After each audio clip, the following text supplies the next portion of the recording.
Hello, everyone, and welcome back to another episode of Me and Gen Z, where I, Mel, talk about some of the problems facing us as the Generation Z, the generation that kind of grew up with the technological boom, the information boom, the social media, all of that, and how we can actually go about changing that, making all of these things into positives, solving the problems that we face. So today, if you can probably see by the title, I am talking a little bit about the mental health issues facing our generation, not just our generation, but increasingly our generation as opposed to previous generations. So we know, of course, that mental health has been a problem basically forever. For all of human history, mental health has been a problem, but we've seen kind of a rise in mental health problems as the years go on.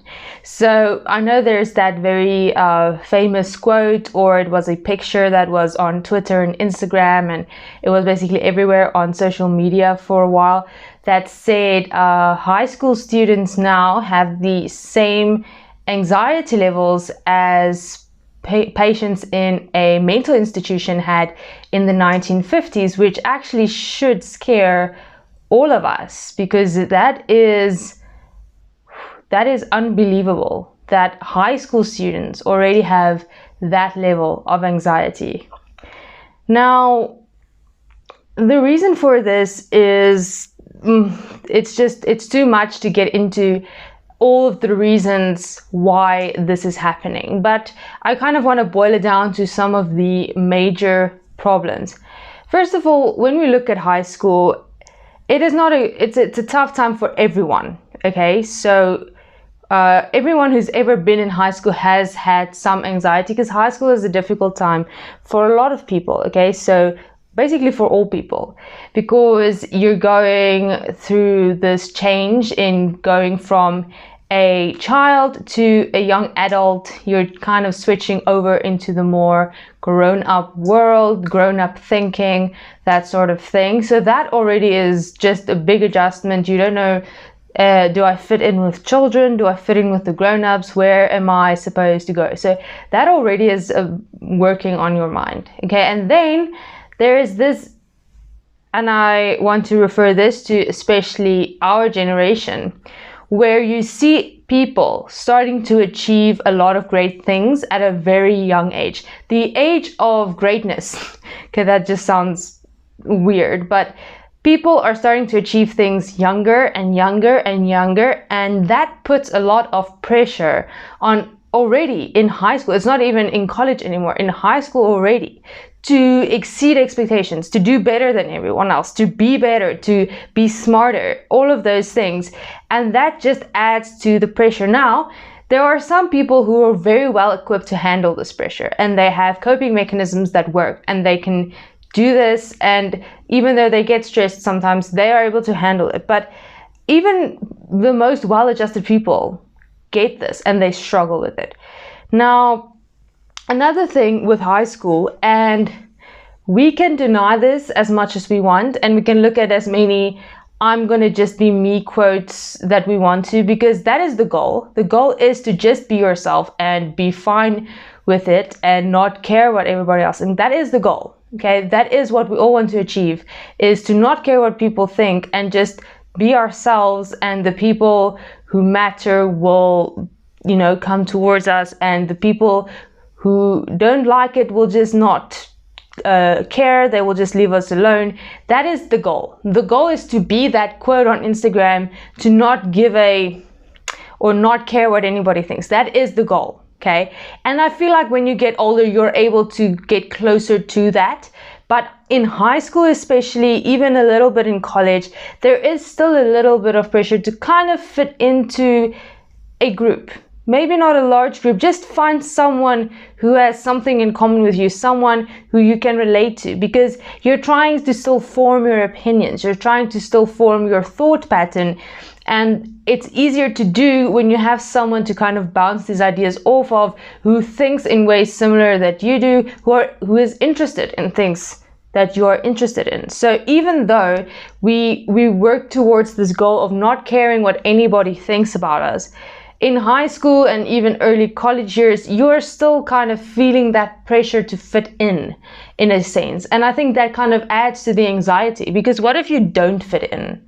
What if there isn't a group for you? What if there isn't people you can relate with? Now, I find this very difficult to believe, because there are such a variety of people in high school that you will most likely find one person at least that you can relate to. But if I talk from personal experience, I went to a really, really small school. Okay, we were not a lot of, if in my final year, we were not a lot of people. And I was someone who I just never got that group that I had a lot, I bounced around kind of between groups, because I never found the group where I felt like I had a place, sort of.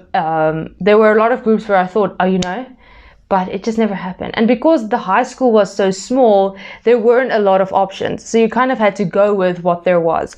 But if you're in a larger school with more people, there will likely be someone who can relate to you. But if there isn't, don't be down on yourself about it, okay? Because school is kind of isolated from the big world out there. And in the big world out there, you will find people who you will relate to, who you can talk to about things you like. But in high school, that is not how we think. In high school, that is not our main concern. We think about high school, we think about college. That is where we are. That is our now. And that is why the pressure to perform, either in sport or academics, at a extremely high level, and then to be able to fit into a group where we feel like we belong, because we crave that in high school. We're still working towards that independent, I don't care what people think attitude. In high school, we haven't quite reached that. So that adds kind of to the anxiety, and too much anxiety can actually lead to depression, mental health issues, and that is a problem in our world. Before the pandemic, during the pandemic, we've seen it skyrocket, and it will be a problem after the pandemic, okay? And the thing is, people's like, okay, but as soon as they get out of high school, they'll be fine. They'll go into the real world. They'll either get a job or, go to college, and they'll be fine. But that's not always that easy. Because if you, for example, are someone who wants to go to college, you've put in really, really large amount of pressure on yourself to perform in school because you want to get into college. So you've been studying your whole life, basically. You've already put yourself under such a deep amount of stress and anxiety to just get the grades to get into the college. Now they're telling you, well, what do you want to go study? And you have absolutely no clue, because who does at 18? Yes, there are some people who know their whole lives what they want to do, and they do it and they're happy. But that is not reality for everyone. So now you have this stress and anxiety of doing well in your grades or in a sport, and now they're telling you at 17, 18 years old, hey, so what do you want to do for the rest of your life? And you're just like, I'm 18. Like, how am I supposed to decide this? So I think that kind of adds to the anxiety and the mental health and the depression. But apart from that, there are a lot of other problems coming into schools and into young people's lives. Because now we have the world in our hands in the form of a cell phone. We have information flowing in all the time. We have social media.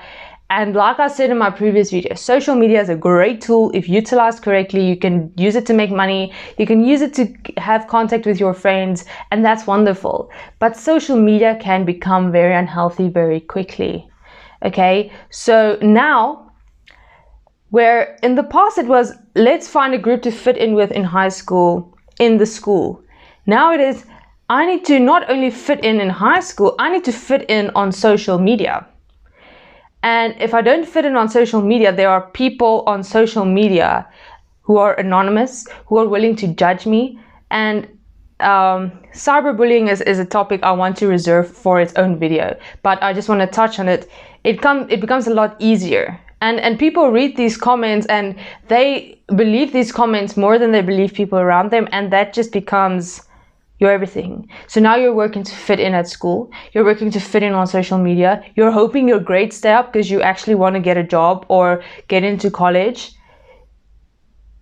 Can you think about the amount of pressure that is on you and the amount of anxiety that builds up? Is it actually surprising that we are one of the most depressed generations out there?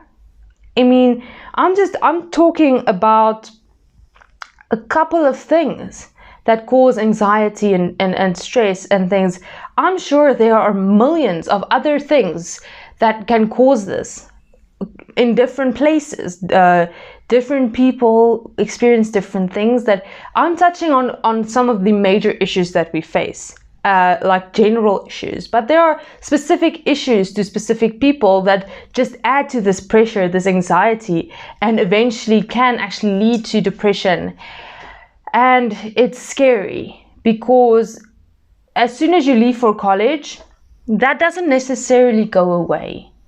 Because high school is pressure, but now you're in college and you're actually studying to do something for the rest of your life. You're actually studying for your future to actually go get a job and do something. Or you're trying to get a job. Now you're actually at work. You're actually trying to perform to make something of yourself. So the pressure increases. It's not like the pressure disappears when you're done with high school.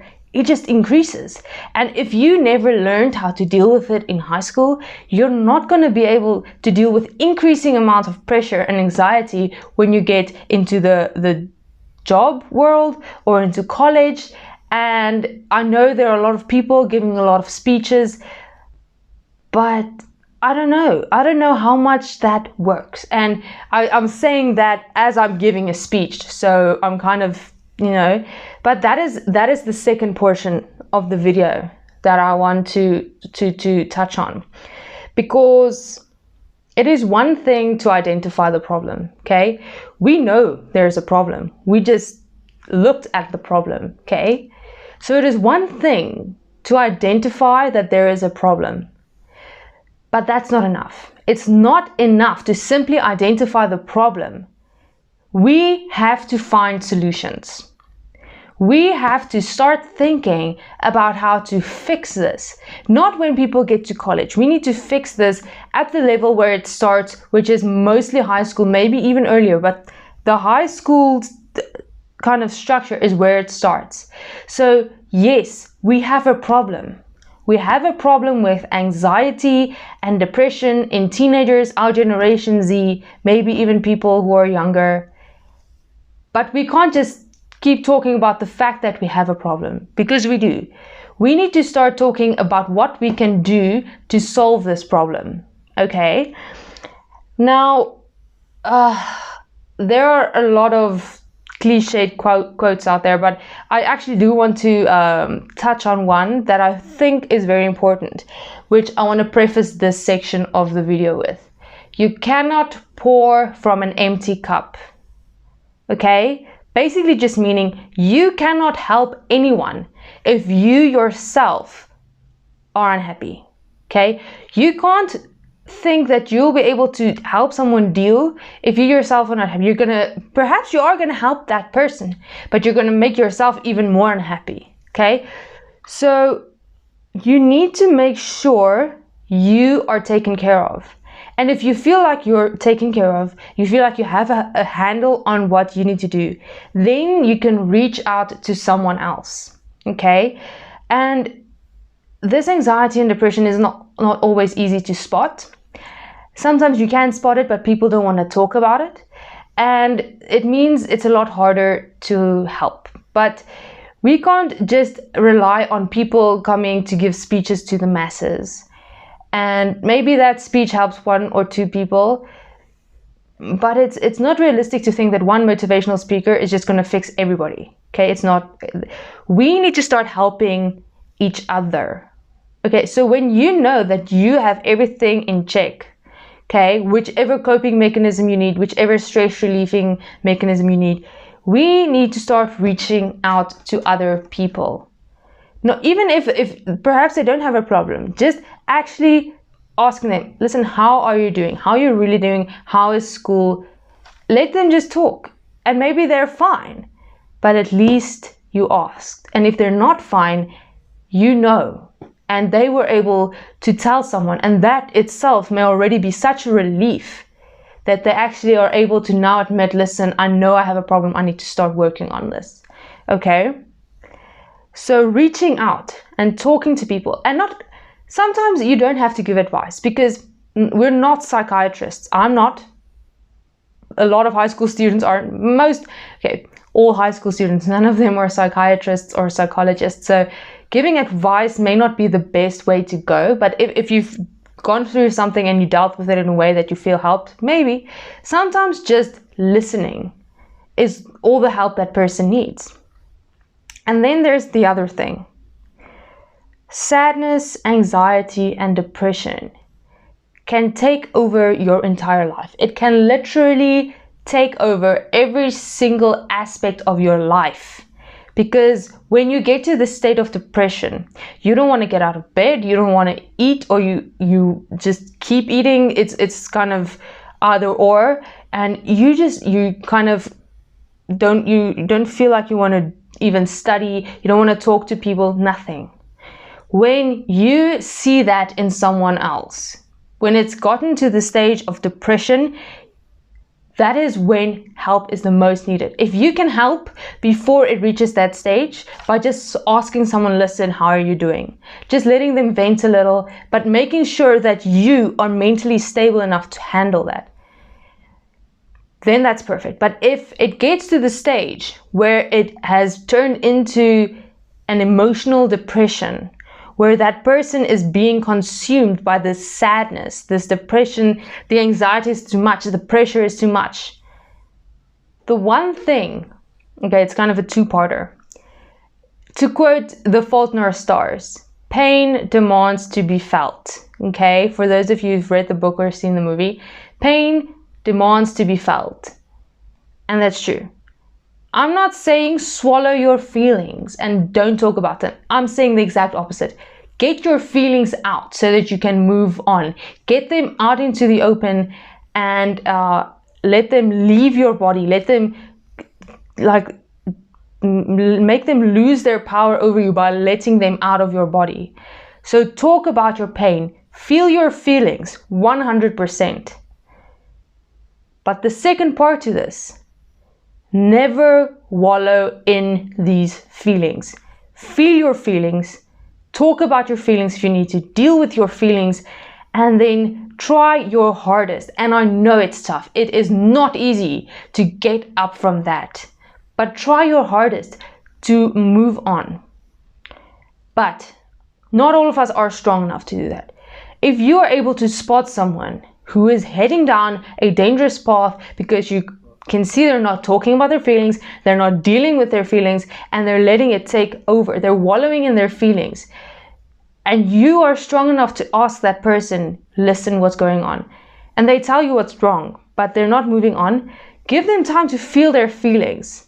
But be the person that's constantly there, that's constantly trying to help, that constantly reminds them, listen, there is still good out there. There's still things that you need to achieve. Get them out of that hole. Be the person who gives them a ladder or a rope to climb up from that hole. Because the more you wallow in that depression, the deeper you are digging the hole. And sometimes you can't get out of that hole yourself. Sometimes you want to, but you just can't. So if you feel like you're mentally strong enough and you see someone struggling and you can, and you know there's something wrong, don't tell them to ignore their feelings, because that's making it worse. Tell them, listen, talk to me, talk to someone else, just talk to someone, get them out. If you're not comfortable talking, write it down. Journaling has helped me a lot. Write it down, just do something to get these feelings out. Maybe on paper, maybe talking to someone else, and then try your hardest to move on from them, or reach out to someone and say, listen, I feel like I'm dealing with this, but I feel like I'm going to need help to keep moving forward.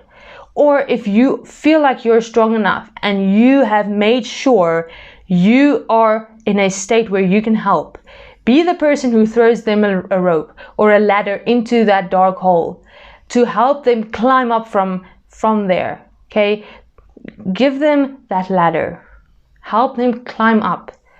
Okay, because it's not always, you're not always able to do that alone.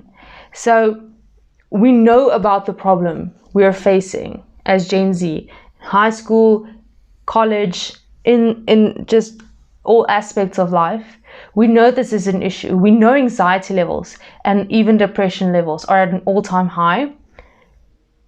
But we can't just sit around and do nothing, okay? And like I said, I know not all of us are psychologists or psychiatrists, so maybe we can't give them the right advice. If that is what they need, we need to encourage them to get the help that they need. But sometimes it's enough to ask someone, listen, how are you really doing? Are you coping? And you need to start feeling your feelings, and I'll be here to help you move forward if that's what you need. But like I said, don't pour from an empty cup because you can't. Take care of yourself as well before trying to help someone else. Because if you don't take care of yourself and you try to help someone else, you too might just end up in the same hole together with no one else to help you out. So take care of yourself, take care of your own mental health if you are capable. And if you're strong enough to help someone else, reach out. Let them talk to you if that's what they need, or throw them the ladder to get them out of the dark hole that they may find themselves in, and help them move forward. We can't rely on people who talk to millions of people to help us. We need to rely on each other. We need to start remembering to be friends to other people, because I feel like that may not solve the problem completely, but it's definitely a start. So with all of that said, I want to end today's video, and I just want to say that if you are struggling with anxiety or sadness or depression, we've all felt somewhat of that feelings, and I can talk from personal experience. Do not give up on yourself. Do not give up on the world. There's good out there, and there's good in you. You are strong enough to get through this, okay? And if you feel like you're not, find someone who can help you, because there is still good people out there who will be willing to listen or help. Or if you feel like there isn't, write things down, start processing what you're feeling, and start, as hard as it may be, to try and move forward. Because you're strong enough to do that. There are still good people out there, and there is still good left in this world, even if it's hard to find sometimes.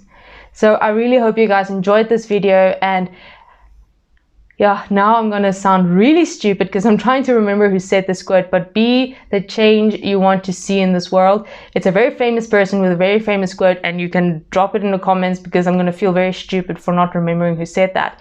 But be the change you want to see in the world. And if you're seeing someone who's struggling and you are able to help, always help. And with that, I want to conclude this video. I want to thank you guys so much for listening. If there's anything that you feel like I should discuss in following videos, please comment it down below. If you have struggled with these type of problems, talk about it down below. This is a completely safe zone. This is completely judgment-free zone. Or if you have gotten through something like this, share how you did it. Maybe, just maybe, someone in the comments will read it and it will help them as well. So like, comment, and subscribe. I will see you guys for the next video.